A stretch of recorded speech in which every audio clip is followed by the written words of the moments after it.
Hello and welcome to Talking Events, the industry podcast brought to you by Event Industry News. We're recording today's episode of the podcast in one of the very plush hospitality suites at Twickenham Stadium. An invitation was extended to Event Industry News and to the podcast by the events and the hospitality team here to come and record, and we thank them for that invitation and for the hospitality extended to us. Moving on with today's episode, joining us in the Talking Events studio, we have David Boswell. David, thank you for joining us. Hello. And Nic Howden. Nic, thanks for returning to the podcast, a previous guest on Talking Events. David, rather than me doing the introductions today, tell us a little bit about what it is you do with the industry, the company that you that you run. Of course. So, as you said, David Boswell from TSG. I'm the Managing Director in TSG as an organisation which launched last year, just before the summer, with a view to support the event industry, certainly the promoters, organisers, to reduce SPS, police costs. So what the resources at TSG have the capacity and capability to do is supplement or substitute police resources across the country, but a massive part of what we do supports existing security arrangements. So you don't have to be an event organiser or an event to have police resources already in place. You could just have your conventional security plans, and TSG will come into work alongside those as part of a multi-agency coalition and enhance those services to, like I say, support crime prevention strategies, public safety. And Nic, let's come across to you before we go back to David and really talk about why we're here today and the subject matter of security, of policing, of what it means now to a modern event organiser. You're somebody who's been around the industry a long time and can offer a bit of input from a number of different angles. Yeah, that's right. I was obviously, like us all, a punter first and foremost, and then I went on to report on events inside and out for 13 years. Before launching my own company, All Access Communications. Excellent. So going back to the idea of providing SPS services, let's just clarify first of all for the people listening to the podcast what we mean by SPS policing costs and the discussions and the ongoing discussions that are constantly taking place about those for event organisers. Directed to me? Absolutely, okay. yeah. So SPS is Special Police Service. It's essentially what any member of the public can do. They can apply to the police to hire their services, I suppose, to balance their threat and risk assessments.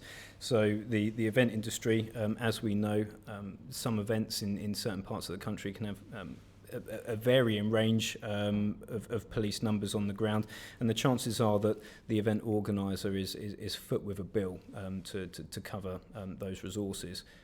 And the discussion about those costs and where the line falls between, I think, what's termed as core policing and SPS is an ongoing debate, but very much what we're talking about with your particular offering is the idea that there are now services available via companies like yourself that can provide and meet those SPS costs. But what powers do you have? Is it a direct replacement for what the police can do, and what capabilities do you have in terms of replacing those police costs? So what we can provide is nothing more really than a PC can do on an event site in terms of utilising the terms and conditions of the event, where we work with the organisers to make sure that the correct ones were in place, and coincide with the any people powers of what we understand. So your Section 3 criminal law, common law, breach of the peace. It's using all that legislation to be able to perform as a police resource would on site, and it's that thorough understanding of the law, in addition to all the physical aspects of the training that TSG go through, that allow us to be able to go in and competently substitute or supplement police resources, which has a massive financial saving impact for organisers who currently pay for SPS, and of course those that don't have an opportunity to be able to afford an enhancement in the security and safety plans, which I think is key for this day and age. And directed to both of you, I don't know whether you can offer an opinion on this one, Nic, but where's the differentiation between, would security companies argue that they've got highly trained SIA staff who could actually deliver some of these aspects, or are we talking about another level of both training, skill set, competency that it can be delivered by companies like David's? Well, from my opinion, there's a lot of really, really good private security companies out in sort of for the event industry.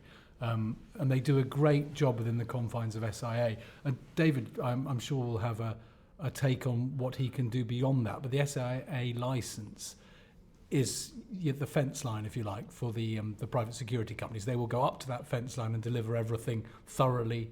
But essentially, you've got X number of event companies drawing from the same resource in terms of the field of SIA licensed individuals. So you've got a finite resource, all to the same, trained to the same standard. So you need something that's more shoulder to shoulder with police to take it on to the other level, because otherwise you get to a certain point and you need to call in the police, and the organisers are quite understandably trying to contain costs by not having a burdensome amount of police on site, taking from their resources. So that bridge, basically, if you can cost effectively sort of deal with that bridge across from the private security company to the police, then I think you're in a comfortable position in a more threatening world. Is it cost saving? Is it cost effectiveness? Is it providing enhanced security? How would you define this sort of service, David? Because there may be some in the industry who inevitably, the industry as a whole is paying a closer attention, certainly in recent months, to its security, to the threat posed to visitors, to their staff, to the artists, to the site, to the event, to the building.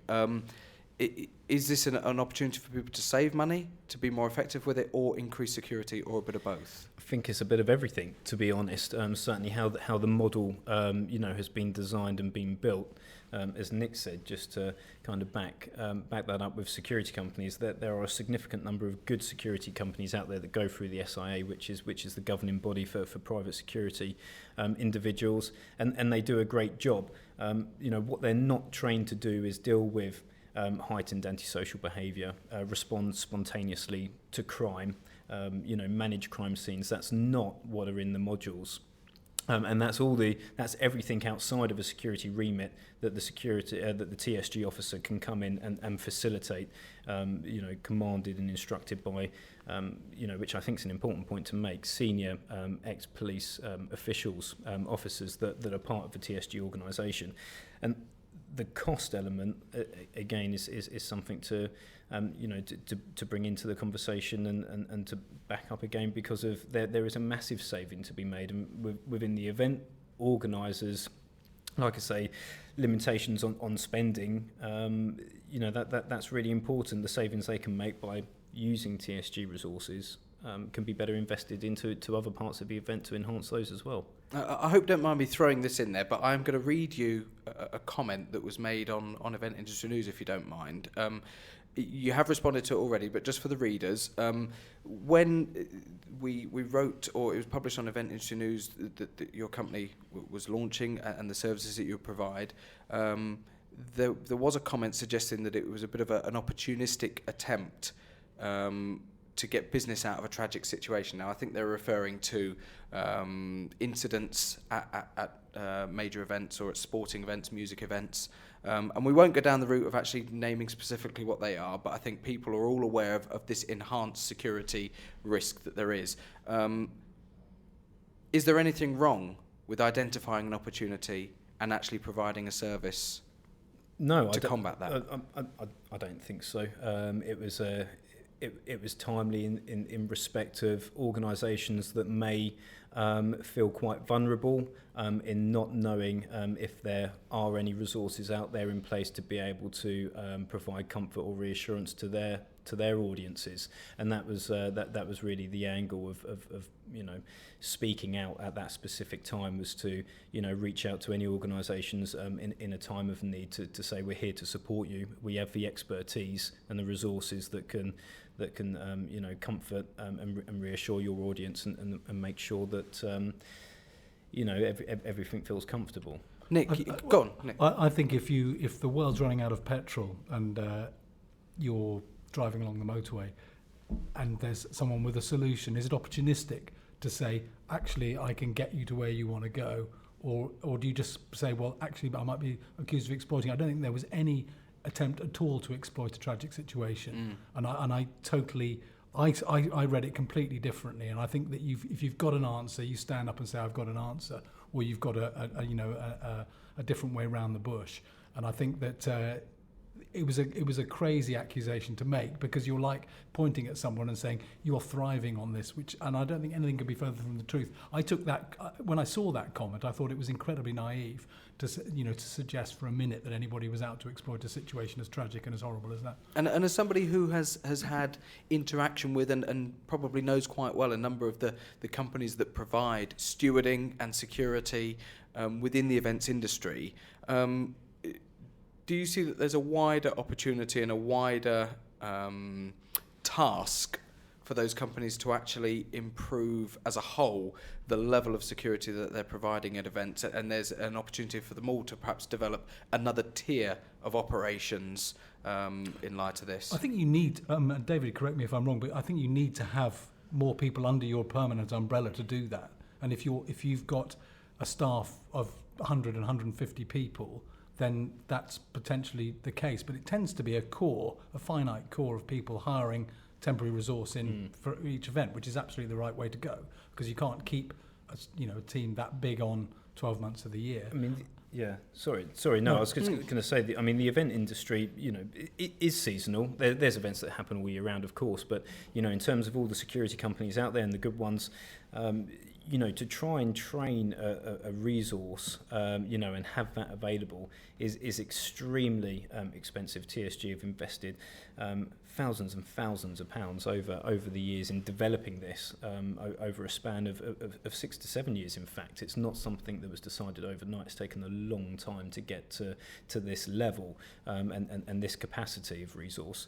For me, I think that would be an unnecessary burden and stress to put onto existing already good security companies that are fundamental and provide a great service in terms of your general day-to-day functions, but in terms of requiring a minority resource such as the TSG or what the police would do. There is an organisation here, I represent that can go in neutrally without any conflict of interest to existing security companies and go in and support their resources and work with them.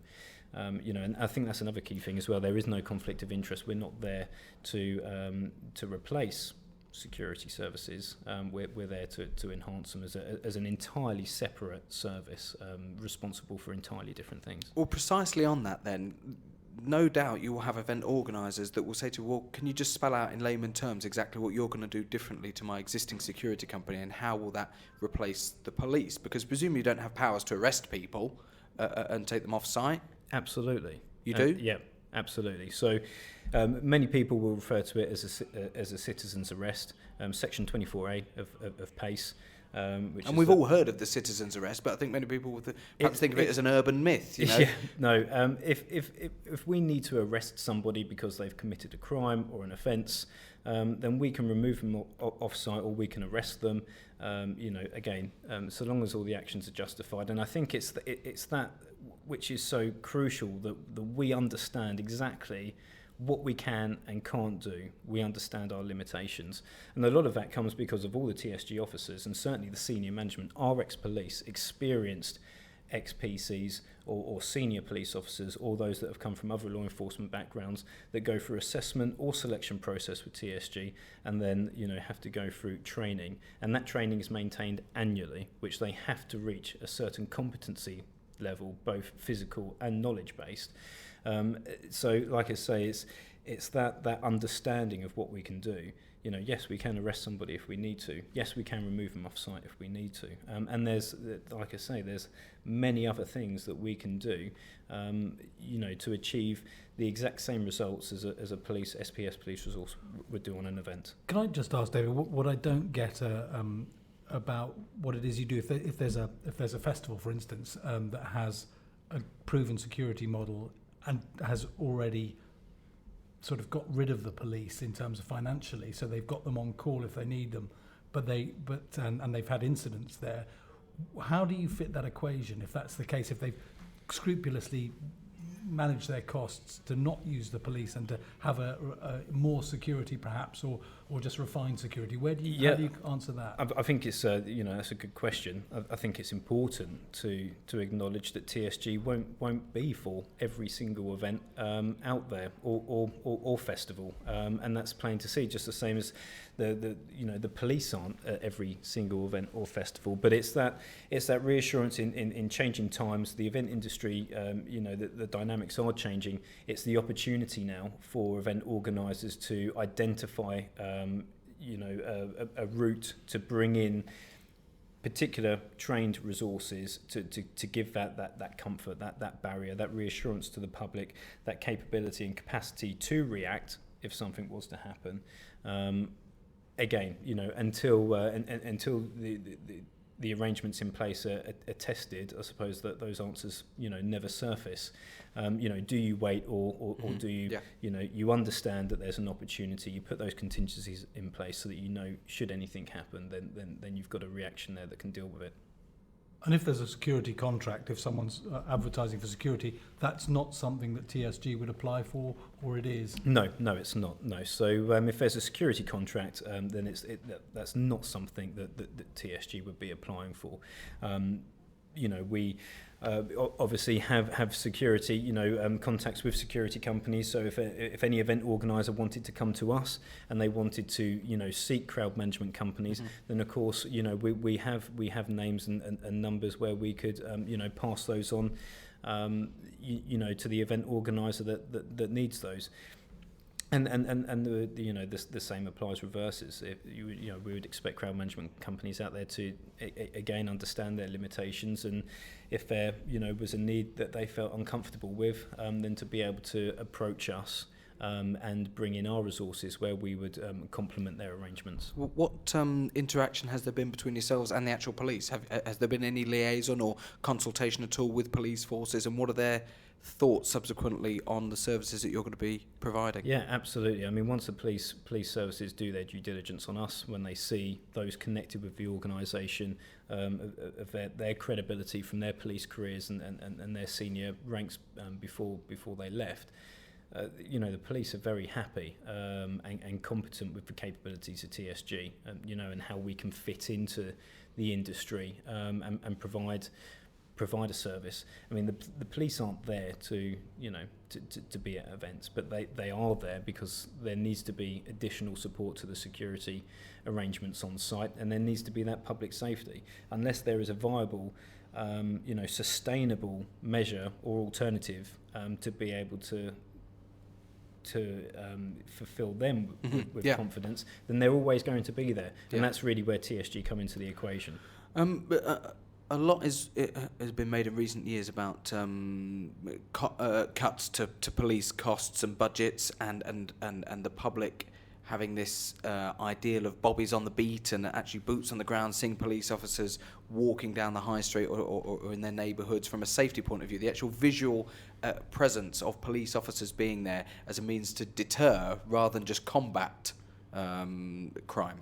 Yeah, well, we can call it that. Public reassurance and deterrent, so, which is massive, and you can't get that without having those boots on the ground. But with the service that you'll provide, what will it mean to the public?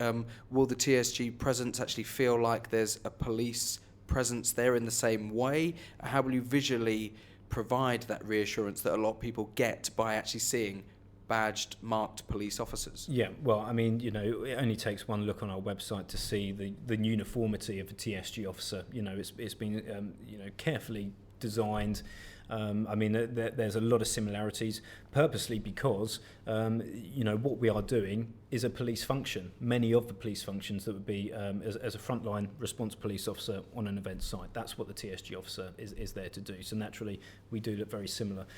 The feedback and experience that we've had from members of the public and audiences at the events where we've deployed has been overwhelmingly positive in favour of understanding, who we are, what we're there to do, and a sense of ease that, we're not the police, so we're not there, for that. But if we need to be, then we can move into that character if the situation demands us to, and respond appropriately or accordingly to whatever threat we're faced. But answer your question, it's people feel that there is that, and you touched on it earlier, that next level. So if something was to happen, then they're competent, that there are resources, there is a presence on site that can deal with it, be it if it's something that they need assistance with, or something that they're witnessing, and expect to see some sort of assistance go and deal with what's in hand.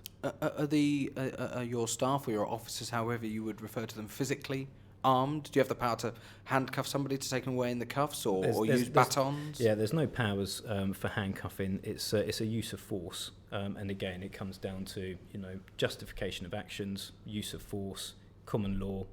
Again, it's all situation dependent on whether those restraints, for example, those mechanics get used. And Nic, you'll have come into contact with a lot of organisers over the years. Is there budget to do this? This is going to incur additional costs, isn't it, for events and for organisers? Are they actually going to have the money to? Well, that's to what I was asking these? David before. Excuse me. But if you're taking the police out of an equation where they're in there, then there's definitely the money, and the money goes twice as far, from what I gather, because you're paying about half as much for TSG as you would be for police. Why is that? I think. Why are the costs so much higher to pay a police force for SPS services? Well, I don't know. That's a question you'd have to ask the police. We've budgeted our costs. Taking into account the cost of sustaining uniform, protective equipment, training, recruitment, and obviously all the day-to-day,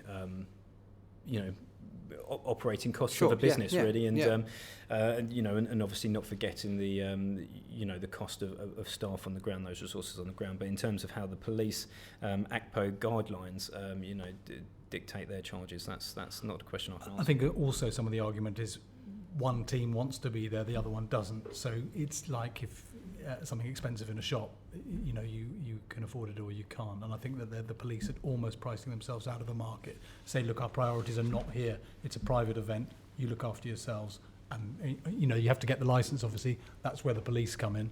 But beyond that, look after yourselves. And I think that's probably how I would see the difference. Yeah, I think, just to add on to that as well, I think,